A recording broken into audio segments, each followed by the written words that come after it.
Thanks very much, Nate. This is my first time talking on this subject, so this should be interesting. And I'll just tell you that, I always say that the quickest way to anesthetize your audience is put everyone on mute when you're giving a Zoom lecture. The good news is that this talk probably shouldn't take more than about 20 minutes, although because I haven't done this before, it might take 10, it might take 35. We'll just see what happens. But I'm glad to be here and hope everyone is staying as safe as possible under these difficult circumstances. I retired from the road as a paramedic a year ago, so I'm quite lucky in the sense that I dodged the COVID-19 bullet. Unfortunately, it also puts me at just about the bottom of the list for the vaccine because I'm not in the front lines and I'm not old enough to get the vaccine any sooner. So I'm hunkered down in my basement, which is okay because I'm a bit of an introvert, but yeah, I'm kind of anxious to get the vaccination. I hope you all get it quickly if you're on the front lines, and we'll get started here. So I just want to say full disclosure, I am a published author. I'm also a self-published author, and this is not an anti-textbook discussion or a socialist manifesto. This is really a discussion about what media is most suitable for student learning from a cost perspective, from a relevance perspective, and from a currency perspective. With that, some argue that the textbook industry is a broken market since the professor who chooses the book but doesn't pay for it allows a publisher to set high prices for a captive audience. I don't know the publishing industry well enough to debate this subject, and I do understand that there are a great many expenses beyond the printing costs for editing and marketing and sales, and especially resources such as learning management systems and content management systems. But sorry, here I forgot to advance my slide there. Let's see if we can get that going here. Yeah. So, but the reality is that textbooks can be expensive, and I've been teaching. We have two paramedic programs at my community college. Our entry to practice program is a 2-year primary care paramedic program. Our third year is an advanced care paramedic program. And our primary care paramedic students, about 5 years ago, were paying somewhere in the neighborhood of $1,200 to $1,600 in textbook costs. And the reality is, sadly, that to save money, students will buy used books, which is fine as long as they're the latest edition, but sometimes that's not the case. They'll share books, they'll rent books, or they'll rent or buy an ebook, or they'll just try to get by without a book. On Facebook, I belong to a group called Ontario Paramedic Students, and it's mostly students and some professors on there who sort of act as role models and guides, I guess. And every semester, there are students who post sales for their uniforms and their books. And those who buy books, I often think, there's some really great textbooks out there, and it's sort of heartbreaking to see these textbooks go for sale when, my feeling is that's a really good book. You should probably hold on to it as a reference for later. But that is a reality. That is what students do. And so how do we deal with that? Well, I think one of the things we have to consider is, currency and relevance of the books that they're using. So, that will depend entirely on what you're teaching, of course. So subjects like anatomy and pathophysiology may be current for years. Clinical care, on the other hand, changes very rapidly. And by the time a textbook is printed, it's already at least a year out of date. And generally college textbooks are updated every 3 years. So any textbook older than 3 years is likely of not much use at all. And by the way, I'm going to share these slides at the end of the presentation. Nate has a link so you can see my notes, and I have a number of links to resources. So what are the alternatives? So I'm going to talk about these individually. Open education resources, most of you are probably familiar with those. FER is actually not a thing. I just made that up. It's free education resources because it really doesn't fit the criteria for OER. PLN is peer learning, peer learning network. Self-publishing, and then I just put other with a question mark. And at the end of this discussion, maybe some of you will have some ideas around what other might be described as. So, you know, the alternatives don't necessarily have to be free, but they should be relevant. They should be specific to the subject being taught. And ideally, it'd be great if they were free or cheap. So what's open education resources? Some of you will probably be familiar with OERs. There's a big movement amongst colleges and universities to seek out OERs. And open education resource doesn't mean that it was developed by benevolent teachers who did it for free, although that's sometimes the case. Oftentimes, colleges and universities will get a grant, and the faculty who are involved in the writing of an open education resource textbook, for example, are compensated. Usually compensated in the same way a textbook author would be compensated. And there are probably some authors on here. If you're a first-time author, you might be lucky to get a stipend of $2 to $5 to $8, maybe $10,000. If you're $10,000 would be a little on the high side for textbooks. If you publish for 2 or 3 times, you might be lucky to get a stipend plus a royalty of some sort. But those of you who are authors can probably tell the rest of the group that there's no money to be made as a textbook author. Romance author, maybe. Textbook author, no. So why do we do it? We do it because we love the profession. We do it because we love our students. We do it because we want to help our students. And there's a certain prestige of being a published author, being able to say that you're a published author and show off your book. There's no question that's a great thing. So what is open education resources? So an OER, the criteria for OER, this 5 criteria. So retain means the right to make, own, and control copies of the content. So that means you can download it, duplicate it, store it, and manage it. It means you can also reuse it, which is the right to use content in a wide range of areas. So class, for study groups, for websites, and so on. Revise, which means you have the right to adapt it, adjust it, modify it, alter the content itself, maybe even translate the content. Remix means you can combine it with the original or revised content or other material to create something new. Redistribute means you can share copies of the original content, your revisions and remixes with others. And a lot of people who write are a little afraid of OER in the sense that you sort of lose control of everything.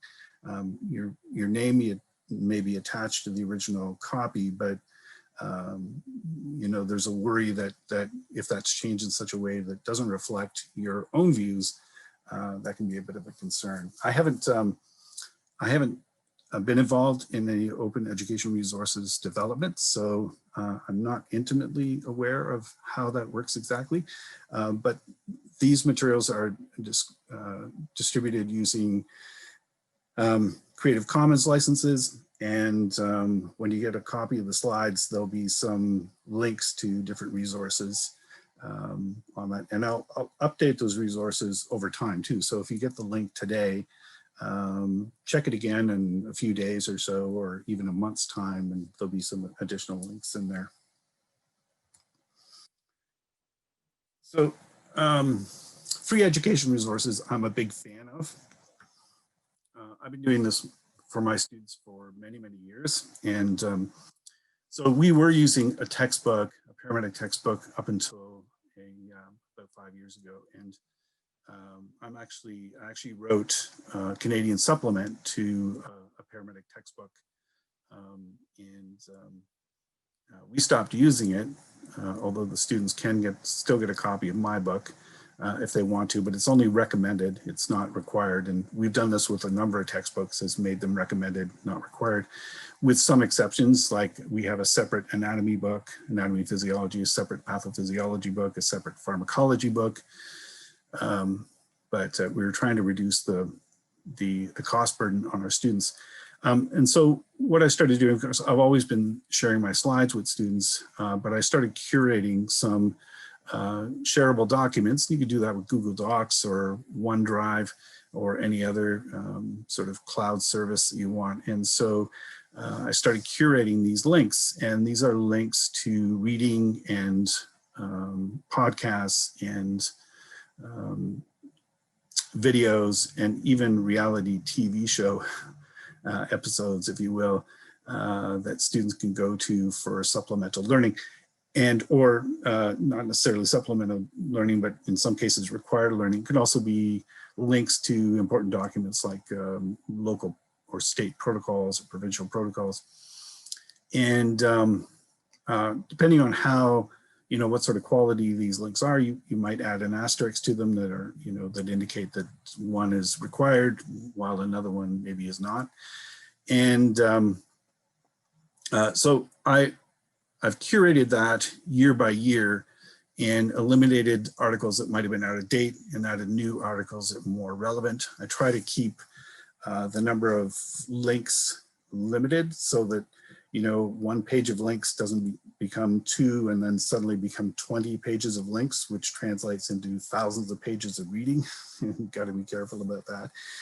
But I try to make sure that they're high quality, that they're relevant, that they're current, and that they reflect the business of the day. And so in terms of peer learning networks, I think this is really important for a number of reasons. One, because today we have access to experts around the world, physician experts, paramedic experts, nursing experts, in the form of podcasts, peer review blogs, social media sites. And the students have an opportunity to learn beyond their current program. And maybe this isn't an EMT level thing, this might be an EMT advanced or EMT paramedic level thing, but again, these things need to be curated, so it's important that the podcasts are either created by the instructor or they're vetted by the instructor, that blogs are peer-reviewed blogs, blogs such as Rebel EM or EM Crit or Life in the Fast Lane, blogs that that are written by physicians, reviewed by physicians. The evidence on the blogs are scrutinized. And the same with social media pages, for example, on Facebook, that the instructor vets them. There are lots of EKG pages on Facebook, as an example. And it's important for, in my opinion, for the instructor to vet those, but also to identify the gurus, the experts on those pages. So for example, if you're following EKG posts and someone posts an ECG, there might be 250, 300 people saying, oh, it's SVT, no, it's sinus tach, no, it's atrial flutter. But there may be one guru like Ken Grauer who steps in and says, it's this, and this is why it's this. And so that's important, because otherwise your student could be going down the garden path with all of the different opinions. Reality TV, there's some really good sort of singular clips of certain episodes of certain shows that I think are really worthy of discussion in the classroom, and I try to incorporate those because it gives the students something else to review other than reading articles, which are somewhat anesthetizing. And the other great thing about these peer learning networks is it's a form of differentiated learning. So you can lecture ad nauseum to your students, and it may not sink in until they hear it from someone else. And someone else may say it in just a slightly different way, and suddenly the light goes on for the student. And that's a really good thing. When it comes to self-publishing, so there are lots of different reasons to self-publish. And so I'll give you an example. I developed a couple of ECG workbooks many years ago. Actually, 1987 was the first one. And, that's how old I am. And I sort of reprinted them every year and updated them a little bit every year. And dysrhythmias and 12 leads don't change a whole lot, although, you know, criteria for STEMI and MI has changed in recent years.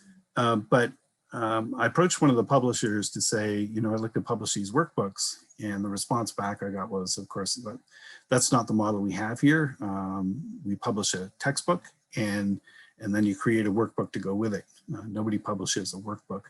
But I really didn't want my students paying for the cost of a book, a textbook on ECGs. That just seemed like too high a price to pay for a very, you know, narrow subject area.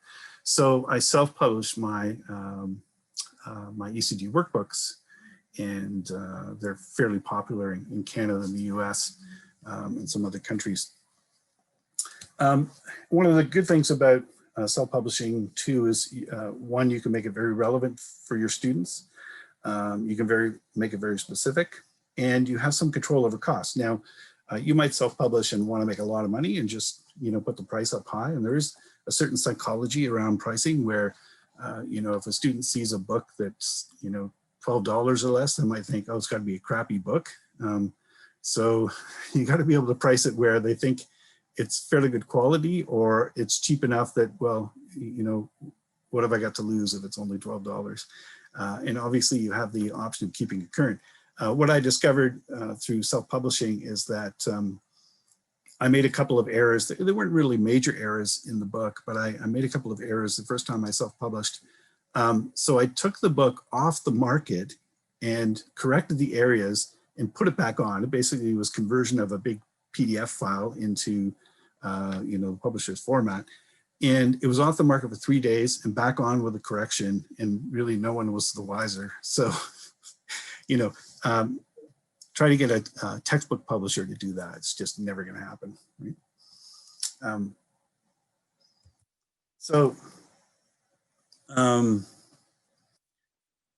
I guess, you know, whether you replace or supplement the learning is really an individual decision as an educator. So I think you have to look at your textbook or textbooks and decide how current, accurate and relevant they are.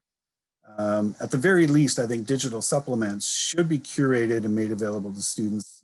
Information that's current, that's credible. And what I like to try to do is help students to curate their own resources. And this is important for digital literacy, and lifelong learning. And finally, I just want to say in closing, and I'm at 20 minutes, which is actually where I thought I would end up being, which is great. In closing, I just want to call on you to at least supplement student learning with your notes, slides, articles, videos, podcasts, and other media.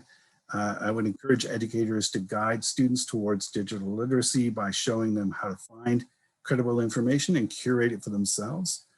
And I would encourage discussion about what they find, because that's important in the classroom, because some of it may be incorrect or may be controversial. And this will ultimately help them to become strong, lifelong learners. So I think we'll close it there, and I'll take up any questions.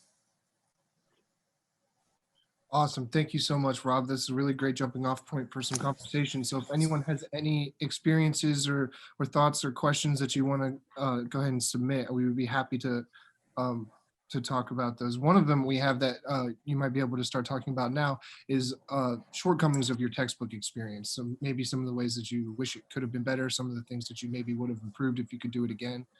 And also, while we're doing this, I just want to say I'm sending a link to the slides in the chat. So after today's presentation, anytime you want to access these, those will be available at that link. Yeah, I think, you know, one of the shortcomings of textbooks is the minute they're printed, they're out of date. That's part of the problem. The other question is, how relevant are they? And that depends a great deal on what you're teaching and where you're teaching. So I'm in Canada, and the textbooks for paramedicine that we get come from the United States, and the education system in Canada and the US is very different. For example, we go quite a bit more in depth in anatomy, physiology, and pathophysiology than US programs. So depth and breadth is an issue. And we also have separate textbooks for anatomy, separate textbooks for pathophysiology and for pharmacology. And a lot of American textbooks bundle that together. So that's an issue for us. Now, part of that, we have these bundled textbooks, and some publishers have Canadianized them, but they're not really Canadian textbooks. And what I've been told by the publishers I've spoken to is that the Canadian market is too small. So, the Australian and some other markets might be in the same boat, that the market's just not big enough, whereas the US is huge. So it really depends on what you're teaching and where you're teaching, whether you choose, a textbook or go with some other material for students. Yeah. Nate, did you want to read off the questions or? Yeah, absolutely. Sorry about that. So we also had a comment on that same topic that they just wanted to mention, in addition, that evaluation tools often provided by textbooks are often poorly written, or at least not specific enough to your application. So just wanted to get that in while we were on this topic. Yeah, sure. And the flip side is true as well. I mean, in defense of the publishing industry, sometimes they have really great resources, slides, questions, and the questions can be modified. They have learning management systems or content management systems, which can be, some instructors find those highly valuable and students find those highly valuable. So it really depends on, as I said, what you're teaching, what country you're teaching in, and ultimately what you want the students to learn. So that's a big question. Whenever I vet a textbook, for example, I always have 4 or 5 key questions in my mind to see how they address it. And if they address it poorly, for example, if I go through a textbook and they list the hypoxic drive as the primary reason COPDers desaturate when they're given oxygen, then I know that book is not current, that they really haven't done their research, and I want to look for something else. So I always search for those sort of important questions in each textbook. Awesome. And one that's pretty quick, and hopefully if you could just shout out a couple of your favorite or particularly useful podcast recommendations. I also, while you were talking, I went through and looked up the 3 blogs that you mentioned, and I have the links. I just sent them into the chat: Rebel EM, EM Crit, and Life in the Fast Lane. Those 3 blogs, I put the link just to their homepage there, so you guys can go and check those out. But if you have any podcast recommendations, that's one of the questions we had. Yeah, and I'll put some links to those podcasts as well in my slides when you share those. Awesome. Yeah, in terms of my favorite books, for years I've been teaching patient care theory and adult operations, and on occasion I teach patient crisis. I've stayed away from anatomy and physiology, so that's not my area of expertise. I can look up in our academic planner to see what textbooks we're using for AMP and Patho and share those if people like. But and there are, keep in mind too, there are open source textbooks for those areas. OpenStax by Rice University is one of them, for example, and I've listed some resources for those. And the reality is that even if you assign a textbook, the student may find their own textbook and may come to you as the instructor and say, is this anatomy open source textbook equivalent to what we're using? So, I think you got to be prepared to go through it and say yes or no, or yes with a couple of caveats. Awesome. And so kind of along those lines, one of our questions is that their school has been teaching or has been pushing that they should use ebooks when possible and everything. Do you have any thoughts or suggestions when that is kind of being suggested, or your school is working in that direction? Yeah, I know a couple of the schools who've here in Ontario who've not given students a choice. They've gone to ebooks, and that's what the students get. But the reality is the vast majority of students, probably 90% of students, prefer to have a paper book in their hands. That the ebooks just did not take off or get consumed in the way people thought. I'm a huge ebook fan. I have all my books on my iPad, including textbooks and other books. And my, my pleasure books are all audiobooks on my phone. And so, but the reality is that students prefer paper books. And I think if schools are going that direction, they just have to know that students are going to go to the instructor and say, where can I get the paper copy? And so, you might have to help them with that. Awesome. And so a couple of these are just comments, but I wanted to know if you maybe had some comments about these. Yeah. One of them being open resources are the tip of the iceberg regarding the instructor's philosophy about teaching. If there's an overdependence by the program on a textbook, then there's a danger of becoming obsolete or having a bias introduced. Yeah, that's fair enough. But one of the advantages of open source is, so open source can be reviewed in a way that's equally robust to a published textbook. So, for example, we're looking at some funding right now to create an open education resource at the college where I teach, not in paramedicine, but in another subject area, and there'll likely be 5 or 6 authors, contributing authors. There'll also be probably 20, 30 reviewers of that book, all of whom will be paid by the money from that grant. And so, the objective would be to try to avoid bias, to try to avoid creating something that's too specific to that college and that course. But the other thing, the very nature of open education resources is that you can take, chapters 1, 5, 7, 8, and 9, and for your own school, and you can remix them. You can rewrite portions of them. It's a little like, an OER is a little like Wikipedia, only in textbook format, and you can sort of pick and choose what you want and change whatever you like. That's one of the advantages. But I certainly wouldn't push rather the idea that people should abandon textbooks and go to OERs. I think it's a slow movement, and adoption is going to be slow, and it may never catch on completely.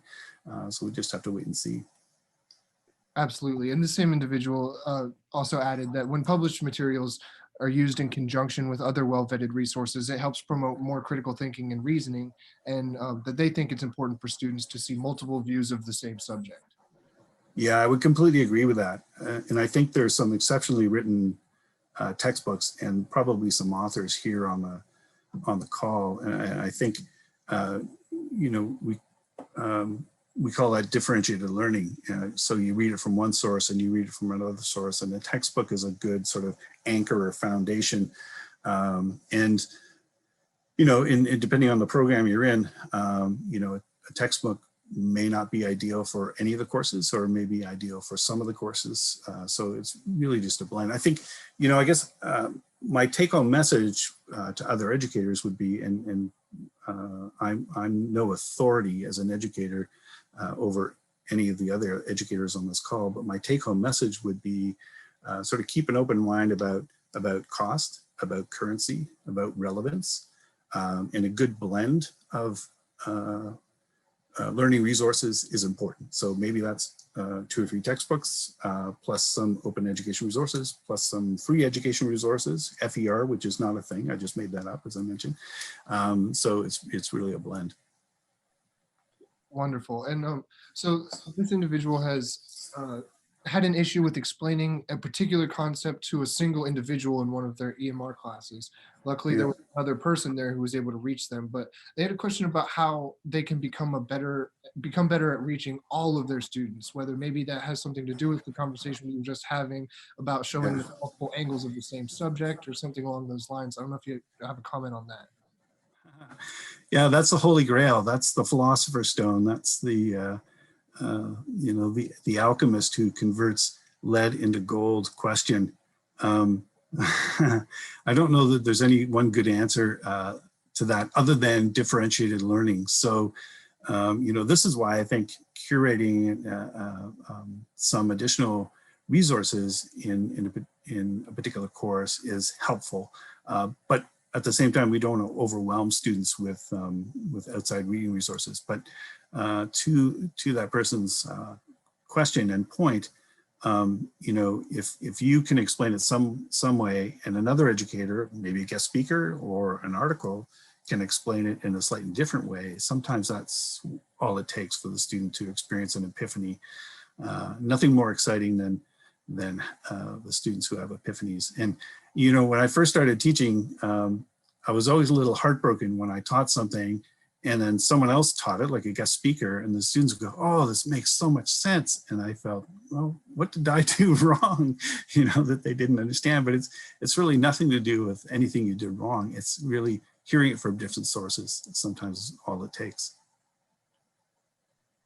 Wonderful, thank you. And so the last one's sort of just a general information that maybe mentioned, or I don't know if education standards outside of the US are typically higher, and then what requirements are needed to be an EMS educator in Canada. Could you speak to maybe like the differences between the systems in both countries? Yeah, it depends on the province and the sort of education system, but most paramedic education is done at the community college level. And most community colleges require a minimum of a master's degree. Right now, it's usually not a master's specific to education, but that's certainly helpful. So there's the minimum standards, most colleges and universities is master's or PhD. But, because there are few degree paramedics in the system, they'll often start with someone who's maybe working on their undergraduate degree and, ask that they try to get up to a master's level. So it just depends. And I also think that's really important that that educators have at least a degree higher than the students that they're teaching. And, the advantage of having an undergrad and a master's is that you've spent a lot of time sort of exploring the concept of critical thinking and researching and editing, and as paramedicine is very much evidence-based these days, and more, there's more and more demand that it become evidence-based, and so it's important to have foundational education to that level to be able to speak to the importance of it as an educator.